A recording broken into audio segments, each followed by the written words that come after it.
العالمين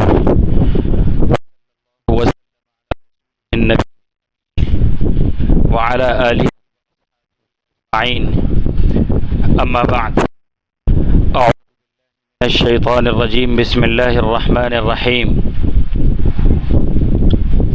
اقرأ وربك الذي علم بالقلم وقال تبارك وتعالى في موضع آخر أفحسبتم ما خلقناكم عبثا وأنكم إلينا لا ترجعون وقال الله تبارك وتعالى في موضع آخر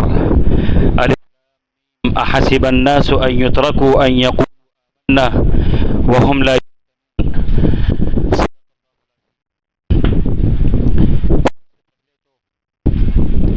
آپ تمام ہمارے چھوٹے بڑے بھائی مبارک ہیں کہ آپ نے اپنی جانفشانی کے اور انتھک کوششوں کے بعد اپنا جو پہلا سینہ ہوتا ہے اس پر آپ لوگوں نے قدم رکھا. اس کے لیے آپ سب بہت ہی مبارک سے کہ ہمارے کے مستحق ہیں کہ انہوں نے پوری محنت کے ساتھ شوق اور رغبت اور بعد آپ کو کہ آپ نے اس کام کی طرف جو ہے وہ توجہ. جزاکم خیرا احسن. ابھی جو میں نے قرآن کریم کی جو آیت میں نے پڑھی تھی وہ تو صحافت سے متعلق ہے اور وہ ہماری عملی زندگی مومن ہیں. ہمارے پاس اور خدا تعالیٰ کی طرف سے پورا ایک سسٹم ہے جس کے تحت ہم اس دنیا میں زندگی گزارتے ہیں. ظاہر ہے کہ اگر اس میں کہیں بھی گڑبڑی ہوتی ہے اور کہیں کچھ ہوتا ہے تو پھر خدا تعالیٰ کی طرف سے دونوں طرح کے معاملات ہمارے لیے جو ہے وہ بنائے گئے ہیں. اسی طرح ایمان کے لیے یہ بھی ہے کہ اگر کوئی اپنے آپ کو مومن ہونے کا دعویٰ کرتا ہے تو اللہ تعالیٰ کی طرف سے اس پر آزمائشیں آئیں گی اور وہ یہ سوچے کہ بھائی مجھ پر آزمائش نہیں آئے اور میرے ساتھ ایسا ہو میرے ساتھ ویسا ہو تو یہ ممکن نہیں ہے. یہ قرآن میں اللہ تعالیٰ خود ارشاد فرما رہے ہیں. اگر ہم اس آیت کو تھوڑا دوسرے طریقے سے سمجھیں, اگر اپنے مدرسے کے لائن سے سمجھیں تو یہ ہے کہ افحسبتم انما خلقناکم عبثا وانکم الینا لا ترجعون, کہ کیا ہم لوگ یہ گمان کرتے ہیں کہ ہم لوگ جب یہاں آئے ہیں تو ہم لوگ صرف ایسے ہی آ گئے ہیں, ہم لوگ کھیلنے کے لیے آئے ہیں یا صرف ایسے ہی مطلب ہمارا معاملہ ہو گیا اور جو ہے وہ ہمارا جو ہے وہ انجام نہیں ہوگا یا یہ ہے کہ ہمارا کوئی رزلٹ نہیں نکلے گا. یہ ممکن نہیں ہے. اس آیت میں اللہ تعالیٰ اسی کو دوسرے طریقے سے بیان کر رہے ہیں. الف لام میم احسب الناس ان یترکوا ان یقولوا آمنا وهم لا یفتنون, کہ ہونے کا دعویٰ کرنا اس کا مطلب یہ ہے کہ آزمائش آپ کے اوپر آئے گی. تو اب اگر مدرسے والا ہم دعویٰ کر رہے ہیں کہ بھائی ہم مدرسے والے ہیں, ہم طالب علم ہیں, ہم پڑھنے لکھنے والے ہیں, ہم میں علم حاصل کرنے والے ہیں, اگر یہ ہمارا دعویٰ ہے تو اس کا مطلب یہ ہے کہ آپ کو دسیوں کام کرنے پڑیں گے اور مدرسے کا جو پورا سسٹم ہے اس کے تحت آپ کو چلنا پڑے گا. ظاہر ادارے میں بعض کام اضافی ہوتے ہیں اور بعض اداروں میں بعض کام نہیں ہوتے, تو آپ جس ادارے میں جائیں گے اس ادارے میں جتنے بھی کام ہو رہے ہوں گے وہ کام آپ کو کرنا ہی کرنا ہے, کیونکہ آپ نے اپنا دعویٰ کیا ہے کہ بھئی ہم اس مدرسے میں پڑھنے والے ہیں, ہمارا یہ دعویٰ ہے کہ ہم یہاں یہ کام کرنے والے ہیں. تو جب یہ دعویٰ ہے تو قرآن کی اس آیت کو ہم تھوڑا مدرسے کے لائن سے سمجھیں. اس کا صاف مطلب یہی نکلتا ہے کہ دعوے کے بعد ہمارا کام یہی ہوگا کہ جو کام دیا گیا ہے اس کام کو جو ہے بہرحال آپ کو وقت پر ادا کرنا ہے, اور اگر نہیں ادا کریں گے تو وَأَنَّكُمْ إِلَيْنَا لَا تُرْجَعُونَ, اور آپ یہ سوچیں کہ لوٹایا نہیں جائے گا, یہ مودین صاحب کے پاس آپ کو جو ہے وہ لے جایا نہیں جائے گا اور یہ ہے کہ آپ کے ساتھ معاملہ کچھ نہیں ہوگا, تو یہ ممکن نہیں ہے. ظاہر ہے سرزنش بھی ہوگی, اس پر آپ کو عتاب کا بھی سامنا کرنا پڑے گا, اور یہ ہے مار پٹائی بھی ہو سکتی ہے, چلانا ہے, یہ ساری چیزیں بہرحال ہو سکتی ہیں. تو یہ آپ آپ کے ساتھ لگیں گی. تو اسی لیے پہلا یہ ہے کہ جو بھی آپ کو کام دیا جائے تو اس میں آپ پوری محنت کے ساتھ دعویٰ کر رہے ہیں طالب علم ہونے کا تو اس دعوے کو نبھائیے, اور اگر نہیں نبھا سکتے ہیں تو ظاہر ہے کہ پھر کوئی فائدہ ہی نہیں ہے طالب علم ہونے کا اور پھر یہ دعویٰ کرنے کا. دعوے تو ظاہر ہے کہ ہزاروں ہوتے ہیں, چیزیں ہوتی ہیں, تو اس دعوے کے بعد نکلنا چاہیے کہ جو بات کہی گئی ہے بس اس پر جو ہے وہ عمل کرنا ہی کرنا ہے, اور چاہے بس کچھ بھی کر رہے ہوں وہ کام آپ کو کرنا ہے. تو یہ کام اپنی زندگی کا حصہ بنائیے, عملی زندگی کا حصہ بنائیے. اور جو صحافت میں نے پڑھی تھی اس میں اللہ تعالیٰ بیان کر رہے ہیں, اور پہلے اقرا میں یہ بیان کر رہے ہیں کہ آپ کو جو پڑھنا ہے یہ ہے کہ جو بھی تعلیم حاصل کریں گے, جو بھی آپ پڑھیں گے, تو اس کی بنیاد جو ہے وہ ہماری ہونی چاہیے بسم اللہ کے ذریعے سے. اس کی بنیاد ہمارے عقیدے کے ذریعے سے ہونا چاہیے. اس کی بنیاد اور اس کی جو شروعات ہے وہ ہماری اللہ تعالیٰ کے نام پر ہونا چاہیے. اور جو دوسرے اقرا میں بیان کیا گیا ہے وہ یہ کہ کوئی بھی علم حاصل کر رہے ہیں وہ آپ کیجئے, لیکن بنیاد پہلی والی آیت ہونی چاہیے اقرأ بسم ربک الذی خلق. پڑھیے اللہ تعالیٰ کے نام سے, ایمان پہلے پڑھیے, اور ایمان کو جاننے کے بعد, اللہ تعالیٰ کو جاننے کے بعد, توحید کو جاننے کے بعد پھر اقرأ وربک الاکرم الذی علم بالقلم. پھر قلم کے راستے سے جتنے بھی آپ کے طریقے اس دنیا میں رائج ہیں جس کے ذریعے سے آپ دین کا کام کر سکتے ہیں, تو بہرحال آپ اس کو پڑھیے.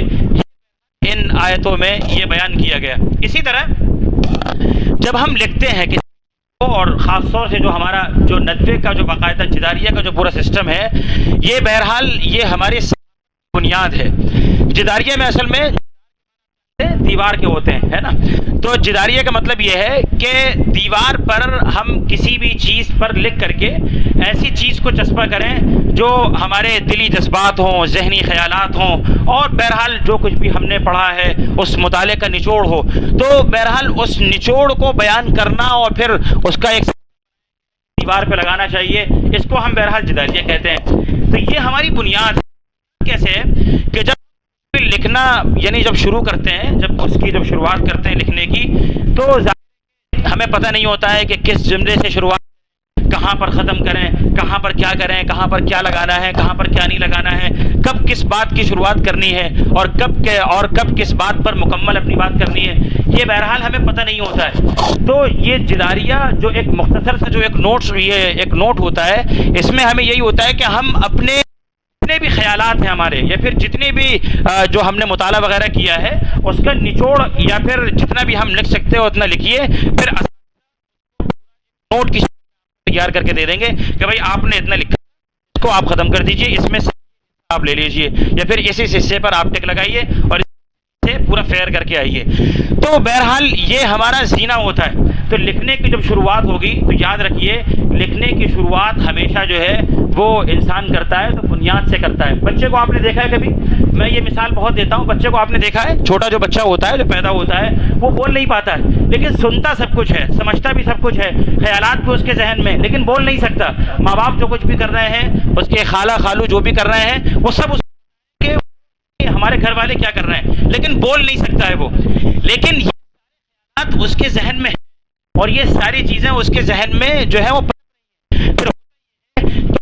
کرتا رہتا ہے. پھر تھوڑی سی آتی ہے, یہاں تک کہ تھوڑی سی اس کی پھر کیا ہے آواز نکلتی ہے. پھر آواز نکلنے کے بعد پھر تھوڑی سی اور بولنے کی کوشش کرتا ہے, کوشش کرتے رہتے, وہ کرتا رہتا ہے یہاں تک کہ پھر ایک یعنی اس طرح کے جملے بول لیتا ہے کہ جس سے سامنے والا جو ہے وہ کچھ نہ کچھ کوشش کرتا ہے, پھر اور کوشش کرتا ہے, تو یہاں تک کہ پراپر جملہ بول سکتا ہے. یہ ہوتا ہے نا, یہ بچوں کا ایک یعنی مرحلہ ہے, یعنی ان کے نشو و نما کا اور ان کے بڑھنے کا یہ ایک مرحلہ ہے. یہ صحافت کا معاملہ ہے.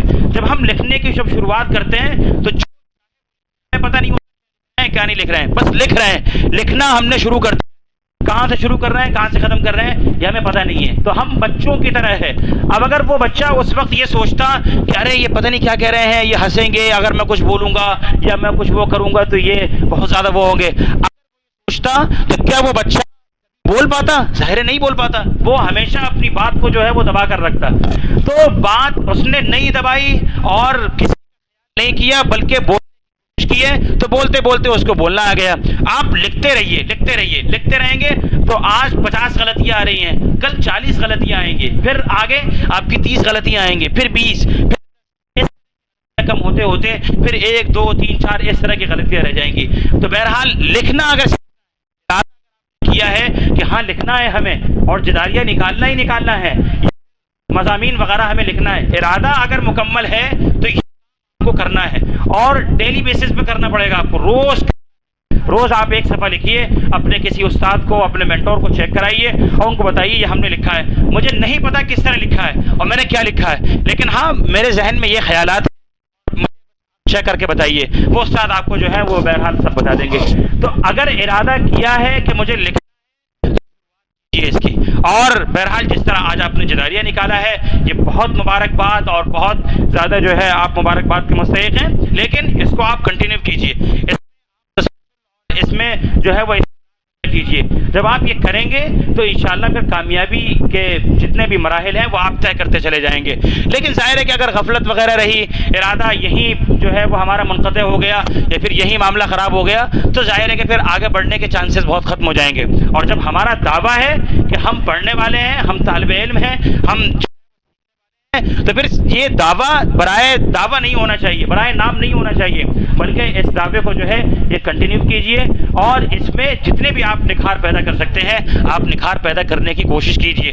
آپ اساتذہ کو پریشان کر دیجئے, آپ کہیے کہ مجھے یہ چیک کر کے دو, مجھے یہ کام کر کے دیجئے, آپ مجھے پڑھنا ہے, میں یہاں پڑھنے آیا ہوں, میں آپ جب یہ کریں گے, جب آپ ان کے لیے جو ہے گلے کی ہڈی بن جائیں گے, تب جا کے اساتذہ پھر آپ کو اپنا علم جو ہے وہ دیں گے. لیکن ظاہر ہے کہ اگر ہم خود غفلت میں رہے, خود ایک مرتبہ پوچھ لیا, بتا دیا نہیں بتایا اس طرح رہیں گے تو ظاہر ہے کبھی علم نہیں آئے گا, کوئی استاد جو ہے وہ ہمیں بتانے والا نہیں ہے صحیح سے. تو اسی ہمیں اپنے آپ کو پروف کرنا ہے, اپنے آپ کو بتانا ہے کہ ہم پڑھنے والے ہیں, ہم طالب علم ہیں. اور جب ہم سے طالب علم ہونے کا تو پھر اس امتیاز کو باقی رکھیے, ورنہ پھر امتیاز کو کھونے والے اور پھر اس چیز کو جو ہے بالکل تہذیب کرنے والے یہ بہرحال بہت ہیں ہمارے ہاں, اور پھر ہر جگہ اس طرح کے پیدا ہو رہے ہیں. تو اسی لیے اس چیز کو برقرار رکھیے, اپنا امتیاز قائم رکھیے, اور یہ اپنے امتیاز کو باقی رکھیے. اور ہم یہاں آئے ہیں اور اس ارادے پر عمل کیجئے. اگر عمل کریں گے تو والذین جاہدوا فینا لنہدینہم سبلنا وان اللہ لمع المحسنین, جو بندہ ارادہ کرتا ہے اللہ تعالیٰ اس کے لیے راستے کھولتے چلے جاتے ہیں. لیکن ظاہر ہے کہ جو رک جاتا ہے وہ پھر وہیں ٹھپ ہو جاتا ہے. تو اسی لیے پھر دوبارہ جو ہے آپ لوگ بہت ہی زیادہ مبارکباد کے مستحق ہیں. اللہ تعالیٰ آپ کو بھی کامیاب کریں, ادارے کو بھی کامیاب کریں.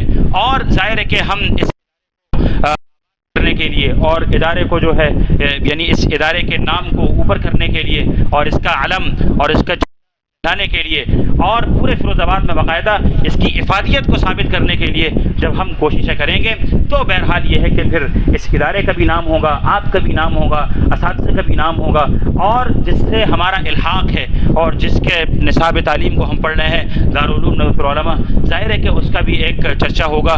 تو اللہ تعالیٰ ہم سب کرے, آپ کو بھی کامیاب کریں, آپ کو بھی عمل کی توفیق سے نوازیں, ہمیں بھی عمل کی توفیق سے نوازیں, مطالعے کا شوق پیدا فرمائے, آپ کو بھی ہمیں بھی سب کو مطالعے کا شوق پیدا فرمائے. اور غرض یہ کہ میں لگنے اور پھر اس کے آگے کے مراحل طے کرنے میں اللہ تعالیٰ ہمارے لیے جتنی بھی رکاوٹیں ہیں ان سب کو دور فرمائے, ان سب میں آسان فرمائے. وآخر دعوانا الحمدللہ.